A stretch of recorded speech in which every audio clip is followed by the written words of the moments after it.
मानो बहन, लगता है आज भूखे ही सोना पड़ेगा। दोपहर हो गई लेकिन अभी तक हमें एक भी दाना नहीं मिला। मेरा तो भूख से बुरा हाल है।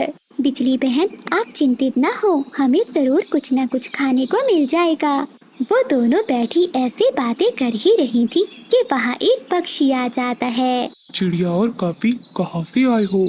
पक्षी भैया, हम पहाड़ों वाले जंगल से आए हैं। हम दोनों भोजन की खोज में निकली थी। उड़ते उड़ते यहाँ तक पहुँच गयी। अरे पक्षी भैया, क्या तुम बता सकते हो कि हमें भोजन कहाँ से मिलेगा? हाँ, यहाँ से थोड़ा आगे एक पौधा है, उस पर 2 फल लगे हुए हैं। वो लाल रंग के हैं। मुझे तो दाना मिल गया था, इसलिए मैंने नहीं खाए वो। अगर तुम दोनों चाहो तो वो फल जाकर ले सकती हो। हाँ हाँ, कहाँ है वो फल? वो सामने बड़े पेड़ के पीछे। फिर मानो चिड़िया और बिजली का भी उस लाल फल को खाने के लिए चली जाती हैं। और वो देखती है कि वहाँ सच में एक पौधा है जिस पर लाल लाल रंग के 2 फल लगे हुए हैं। बिजली बहन, ये तो बहुत सुंदर हैं और देखो कितने लाल लाल हैं। लेकिन मानो, मैंने तो पहले कभी नहीं खाए ऐसे फल। कहीं ऐसा ना हो कि इन्हें खाकर हम मर जाएं। वो दोनों आपस में ऐसे बातें कर रही थी कि उन 2 फलों में से एक फल बोलने लगता है। चिड़िया और काफी, क्या तुम मुझे नहीं जानते? मुझे तो सभी जानते हैं। मैं एक टमाटर हूँ और सब मुझे बहुत शौक से खाते हैं। इंसान तो मुझे बहुत ज्यादा पसंद करते हैं। आप भी मुझे खा सकते हो। टमाटर भैया, हम पहाड़ों वाले जंगल से आए हैं। वहाँ तो कोई भी फल आप जैसा नहीं देखा। पहली बार देखा है ना आपको, इसलिए पहचान नहीं पाए। चिड़िया और काफी, क्या तुम्हारे जंगल में भोजन नहीं है? टमाटर भैया, पहले तो बहुत भोजन था, लेकिन अब भोजन की खोज में दूर दूर तक जाना पड़ता है। तो फिर तुम दोनों ऐसा करो, एक मैं और मेरा भाई, हम दोनों पके हुए हैं। आप दोनों ऐसा करें कि मुझे खा ले और मेरे भाई टमाटर को अपने साथ ले जाएं और इसे अपने घर के पास जमीन में बो दें और फिर वहाँ हमारा पौधा भी उगाएगा। ऐसे तुम दोनों को भोजन की चिंता नहीं रहेगी। टमाटर भैया, तुम कितने अच्छे हो, मुझे तो अभी तक विश्वास नहीं हो रहा। मुझे बहुत खुशी होती है जब मुझे कोई खाता है, लेकिन तुम दोनों मेरी एक बात याद रखना, हमें तभी खाना जब हम पूरी तरह लाल हो जाएं। जब हम हरे रंग के होते हैं तो इतने स्वादिष्ट नहीं होते। फिर बिजली का भी और मानो चिड़िया ऐसा ही करती हैं। वो एक टमाटर को खा लेती हैं और दूसरा टमाटर लेकर अपने जंगल वापस चली जाती हैं। बिजली बहन, अब हम ऐसा करते हैं कि इस टमाटर को बो देते हैं और फिर रोज इसे पानी दिया करेंगे। जब ये पौधा बड़ा हो जाएगा तो हम इसकी रक्षा भी करेंगे। चिड़िया बहन, मुझे बहुत स्वादिष्ट लगा है ये फल। कितना मजा आएगा जब हम रोज ये स्वादिष्ट स्वादिष्ट टमाटर खाया करेंगे। फिर बिजली का भी और मानो चिड़िया उस टमाटर को बोकर अपने अपने घरों में चली जाती हैं। ऐसे ही दिन और रात गुजरते गए। एक दिन मानो चिड़िया और बिजली का भी देखकर बहुत खुश होती हैं कि टमाटर का छोटा सा पौधा जमीन से निकल आया है। चिड़िया, देखना, अब चलते ही इस पर लाल लाल टमाटर लगेंगे और हम मजे करेंगे। लेकिन हाँ चिड़िया, एक बात है, हम इन्हें अकेले ही खाएंगे, किसी दूसरे पक्षी को नहीं देंगे। बिजली बहन, ऐसा नहीं सोचते, हमें हमेशा अपने से पहले दूसरों की चिंता करनी चाहिए। ऐसे ही मन को शांति मिलती है। ऐसे वो दोनों वहाँ से चली जाती हैं। एक दिन चिड़िया पेड़ पर बैठी हुई थी कि वहाँ कबूतर आता है। चिड़िया बहन, क्या हो रहा है? कुछ नहीं कबूतर भैया, मैं अपने टमाटर के पौधे को पानी देकर आ रही हूँ। टमाटर का पौधा वो कहाँ है? कबूतर भैया, मैंने और बिजली ने मिलकर एक टमाटर जमीन में बोया था। अब उसका पौधा भी उगाया है और उस पर 2 फूल भी लग गए हैं। बस अब मुझे इंतजार है कि वो जल्दी से टमाटर लाल हो जाएं। फिर मैं और बिजली का भी मिलकर खाएंगे। चिड़िया बहन, तुमने फिर उस बिजली पर विश्वास कर लिया। तुम देखना, जब टमाटर पककर लाल होंगे तो वो जरूर तुमसे कोई लड़ाई बना लेगी और कहेगी कि वो टमाटर तो उसी के हैं। नहीं कबूतर भैया, बिजली का भी अब बहुत बदल गई है। फिर वो दिन भी आ जाता है जब उस टमाटर के पौधे पर 2 हरे हरे टमाटर लग जाते हैं। बिजली का भी ये देखकर चिड़िया के पास जाती है। चिड़िया बहन, फूलों से टमाटर बन गए, 2 टमाटर लगे हैं। ये सुनकर चिड़िया भी बिजली कवि के साथ उसी पौधे के पास चली जाती है। बिजली बहन, ये टमाटर तो बहुत बड़े हैं, हमने अच्छे से रक्षा की है ना, इसीलिए ये टमाटर बड़े हैं। चिड़िया और कवि, हम जल्द ही पक जाएंगे, फिर आप हमें खा लेना। लेकिन अभी हमें बहुत प्यास लग रही है, आप पानी लाओ, हमें पानी की ज्यादा जरूरत है। बिजली बहन, अब तो वहाँ भी पानी नहीं है जिस नदी से मैं पानी लाया करती थी। मुझे भी पानी पीने के लिए बहुत दूर जाना पड़ता है।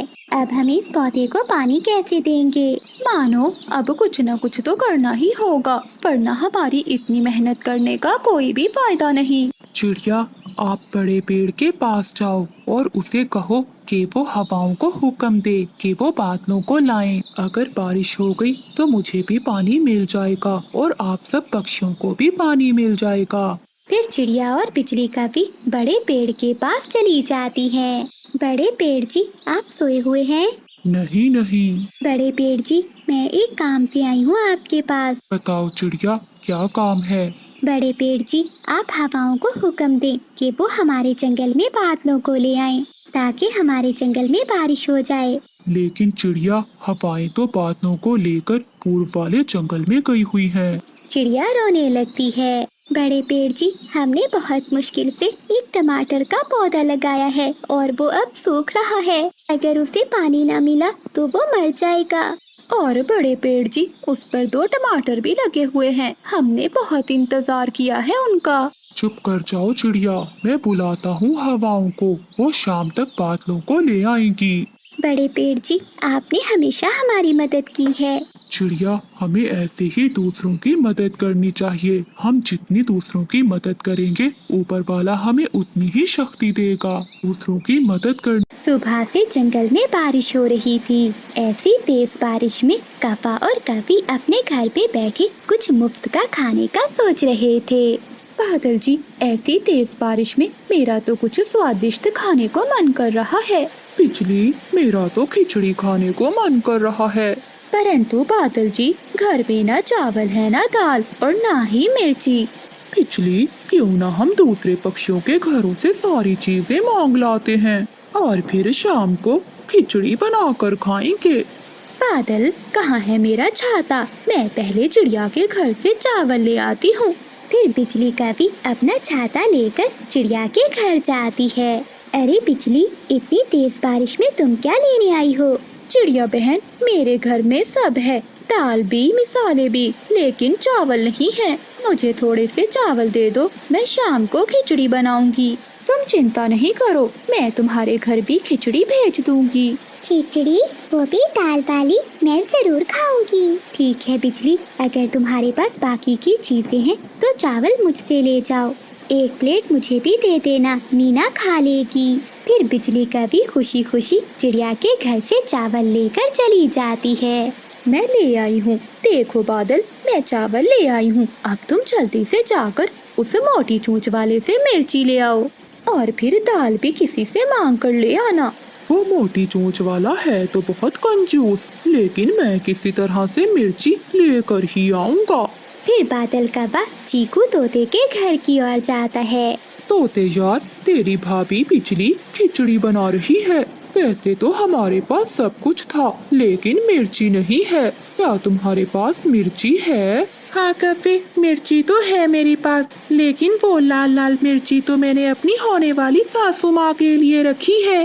अरे तोते यार, तुम अपनी होने वाली सासू माँ को फिर कभी मिर्ची दे देना। आज वो मिर्ची मुझे दे दो, मैं तुम्हें 1 प्लेट खिचड़ी की देकर जाऊंगा। ठीक है कव्वे, तो मैं अपनी होने वाली सासू। बादल कव्वा पेड़ के नीचे साधु के भेष में बैठा मक्खियाँ मार रहा था। अरे ये मैं क्या कर रहा हूँ? लगता है खाली बैठे बैठे मेरा दिमाग खराब हो गया है। सुबह से एक भी पक्षी नहीं आया। अगर ऐसा ही चलता रहा तो मुझे अपना बिजनेस बदलना पड़ेगा। बादल कव्वा ऐसा सोच ही रहा था कि तभी उड़ते हुए तोता वहाँ आता है। आ गया, मैं तुम्हारा ही इंतजार कर रहा था। क्या साधु बाबा, तुम मेरा इंतजार कर रहे थे? हाँ बच्चा। ऐसा क्यों साधु जी, मैं तो आपको नहीं जानता। बेटा, पिछले जन्म में तू मेरा शिष्य था और मैं तेरा गुरु। अरे ये कैसी बातें कर रहे हैं आप? रुक, जरा मेरी पूरी बात तो सुन ले। पिछले जन्म में तुमने मुझसे 1,000 उधारा लिया था। फिर तो साधु जी मैंने आपको 2,000 वापिस लौटाए होंगे। अबे मोटी चूंच वाले, पैसे देने की तो दूर की बात है, उल्टा तूने मेरे घर में चोरी की थी और मेरे 5,000 लेकर भाग गया था। बादल की ये बात सुनकर तोता सोच में पड़ जाता है। कुल मिलाकर मेरे 6,000 रुपए हैं तुम्हारी तरफ। ये क्या कह रही हो आप झूठ बोल रहे हो।